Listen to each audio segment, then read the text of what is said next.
Halo semua teman-teman, sebelumnya kita sudah lihat cara kerja gigi N dan gigi D terbentuk pada gearbox CVT ini.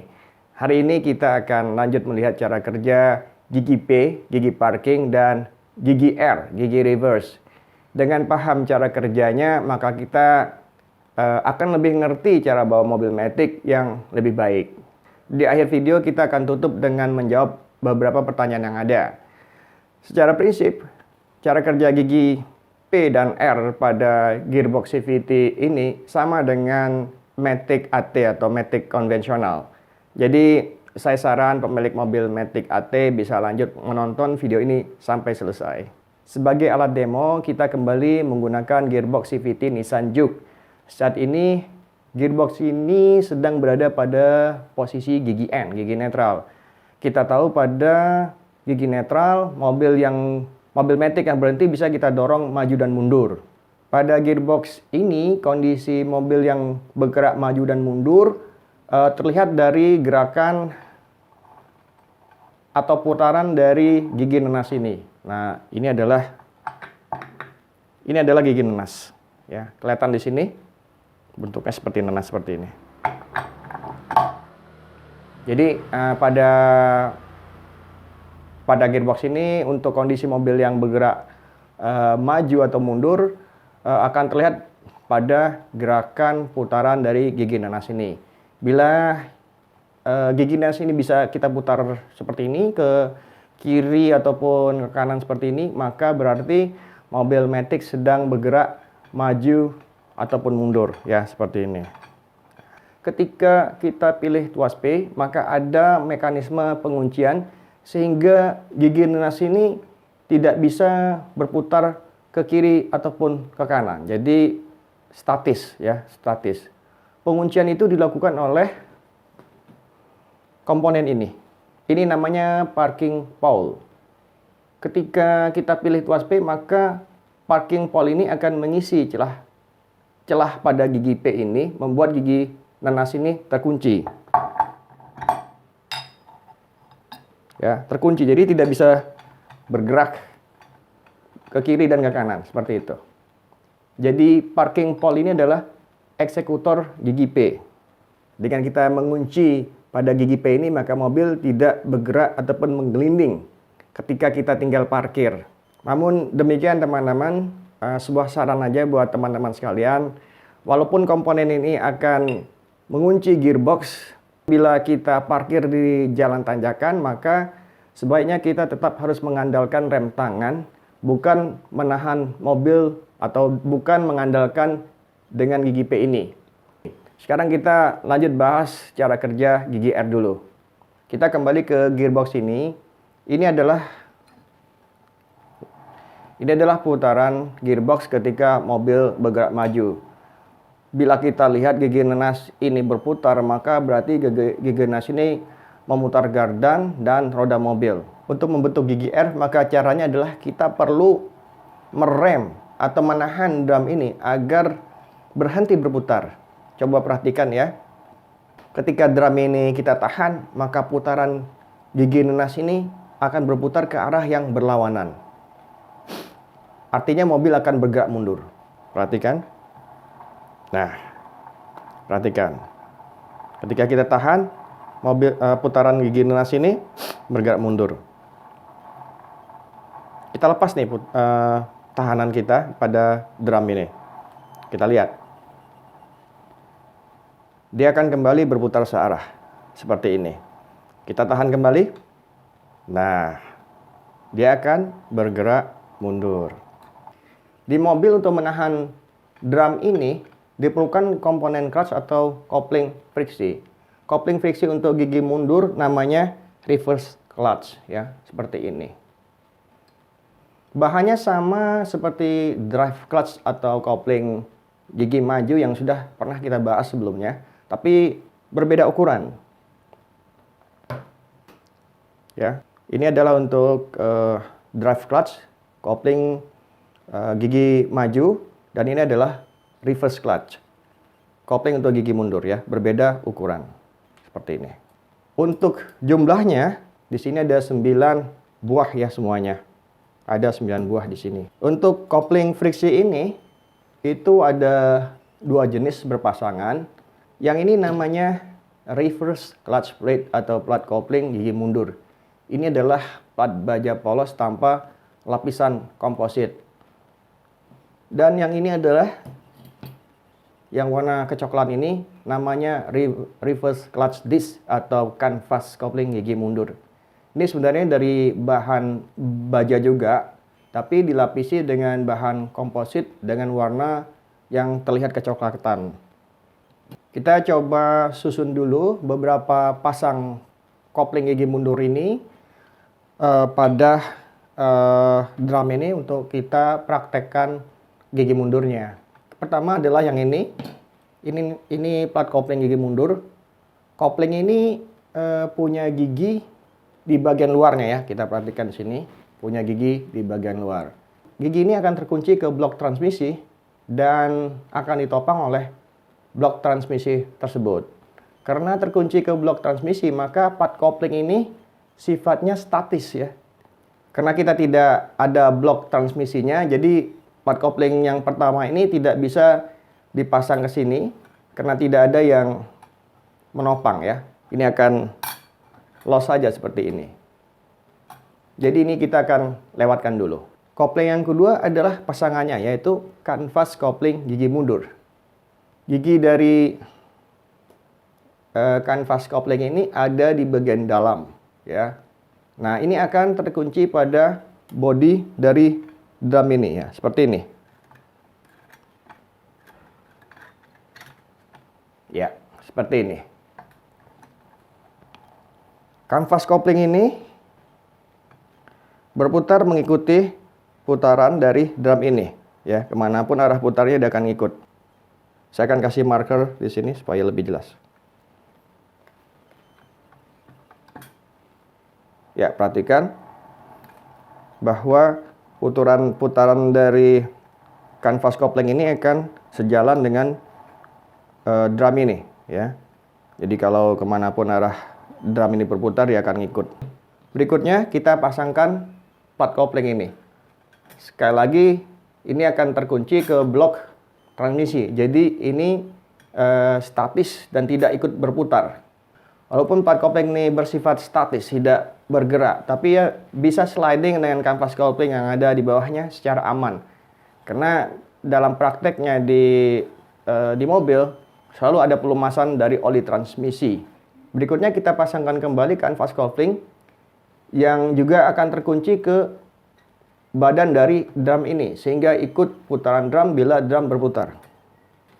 Kita kasih marker lagi di sini. Seperti itu ya. Jadi antara plat kopling ini bisa saling sliding satu sama lainnya. Kemudian berikutnya kita pasangkan plat kopling ini. Sekali lagi kita sudah pasangkan 2 plat kopling. Keduanya akan terkunci pada blok transmisi ya. Keduanya akan statis, tidak akan bergerak ataupun tidak akan ikut berputar. Jadi pada posisinya adalah bentuknya seperti ini ya. Seperti sandwich gitu ya. Jadi si kanvas kopling ini akan diapit oleh 2 plat kopling seperti ini ya. Ketika kita pindah tuas ke R, kita sebenarnya men-trigger transmisi untuk memberikan tekanan hidrolik pada kopling gigi mundur ini untuk saling menjepit seperti ini ya. Tekanan hidrolik yang menjepit ini bisa sampai 200 PSI.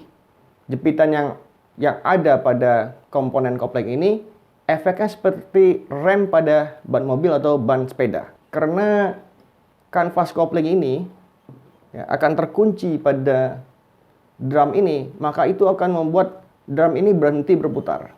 Ini saya tahan seolah kita bisa bayangkan ini terkait, ini plat kopling ini terkait pada blok transmisi ya. Saya tahan seperti ini. Ya, di dalamnya ada kanvas koplingnya. Jadi kita tahan ini seperti ini. Ya. Dia bisa sliding satu sama lainnya. Seperti ini. Sekarang kita simulasikan dengan arah gerak maju. Saya coba gunakan tekanan jari untuk bisa mensimulasikan tekanan hidrolik yang akan menjepit kopling gigi mundur ini. Kita bisa lihat bila gigi nanas ini berputar, berarti ban mobil juga sedang berputar dengan arah gerak maju. Kemudian kita injak rem seperti ini, ya. Ketika injak rem kan semuanya berhenti. Kemudian kita pindah ke R. Itu men-trigger adanya tekanan hidrolik. Saya akan tekan dengan jari saya seperti ini, ya. Kemudian kita lepas injakan rem, kan mobil akan bergerak lagi. Lihat. Nah, seperti ini. Ini akan terus bergerak mundur sampai kemudian kita ingin kembali bergerak maju. Ketika kita bergerak maju kan kita injak rem. Ketika injak rem, semuanya akan berhenti seperti ini. Saat mobil berhenti, putaran gearbox berhenti. Begitu kan? Nah, kemudian kita akan pindah ke D. Artinya apa? Tekanan hidrolik yang tadi bekerja pada kanvas kopling ini harus kita lepaskan.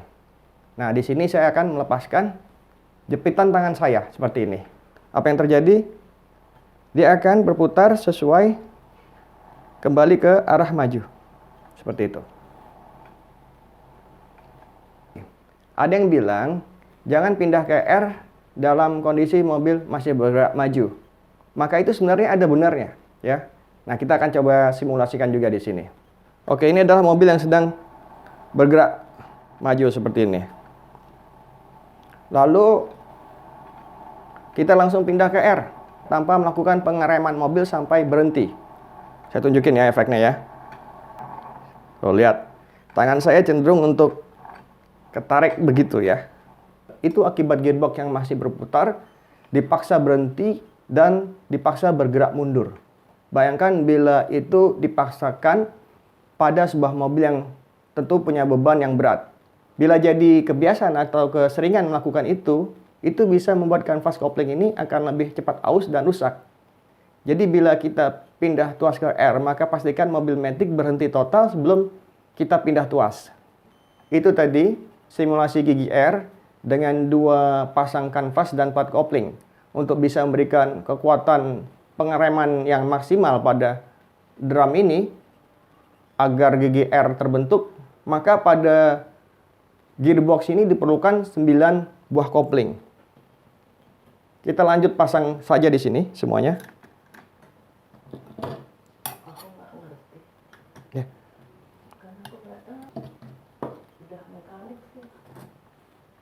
Nah, beginilah susunan kopling gigi mundur yang terdiri dari plat kopling dan kanvas koplingnya. Oke, sekarang kita masuk ke sesi tanya dan jawab. Pertanyaan pertama, boleh tidak memindahkan ke P ketika di lampu merah?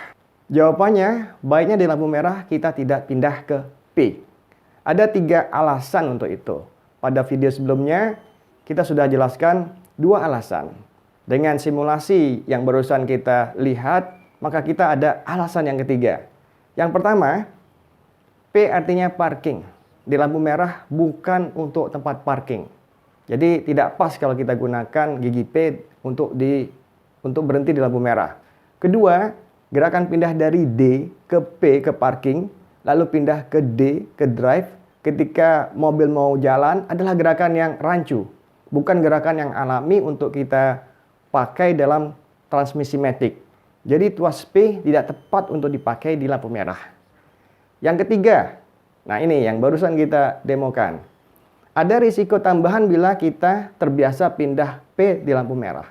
Bila sekiranya mobil kita ketabrak dari belakang ketika tuasnya sedang pada posisi P seperti ini, maka gigi P ini bisa saja rusak. Kejadian mobil ketabrak dari belakang ketika di lampu merah cukup sering terjadi. Bila itu sampai terjadi pada kita, selain terjadi kerusakan pada bodi mobil kita terpaksa harus memperbaiki komponen transmisinya. Khususnya adalah terkait gigi P-nya. Sehingga membuat kerugian itu jadi double. Rusak pada bodi mobil dan juga rusak pada transmisi. Pertanyaan kedua, untuk manasin mesin mobil di pagi hari lebih baik di gigi P atau di N? Antara P dan N, mekanisme kerja kopling sebenarnya sama saja. Bedanya bila kita pilih ke P, ya, maka ada mekanisme penguncian agar mobil tidak bergerak. Jadi jawabannya antara P dan N, menurut saya lebih baik di P saja agar kondisi manasin mobil kita lebih aman. Bagaimana cara menggunakan gigi P secara benar? Cara yang benar masuk ke P adalah, pertama diawali dengan injak rem kaki, lalu pindah tuas ke N dan tarik rem tangan. Kemudian lepaskan injakan rem kaki dan pastikan rem tangan sudah cukup kuat untuk menahan mobil tidak bergerak. Baru kemudian pindah tuas ke P, seperti itu. Cara itu dimaksud agar ketika kita melepaskan gigi P, ketika kita pindah ke D dari P, maka prosesnya berjalan mulus dan tidak terasa macet, seperti itu. Berikutnya, apa boleh kita memindahkan gigi P ketika mobil masih bergerak? Untuk memindahkan gigi ke P, sebaiknya kita hanya lakukan ketika mobil sudah berhenti. Bila dilakukan ketika mobil masih bergerak, maka parking pole ini akan menerima efek hentakan dan benturan. Mengingat beban mobil yang besar, yang berat, maka efek benturannya pasti akan berat juga. Dan itu punya risiko pada daya tahan pada mekanisme komponen ini. Sebaiknya hal itu kita hindari. Pastikan mobil sudah berhenti, baru kita pindah ke P.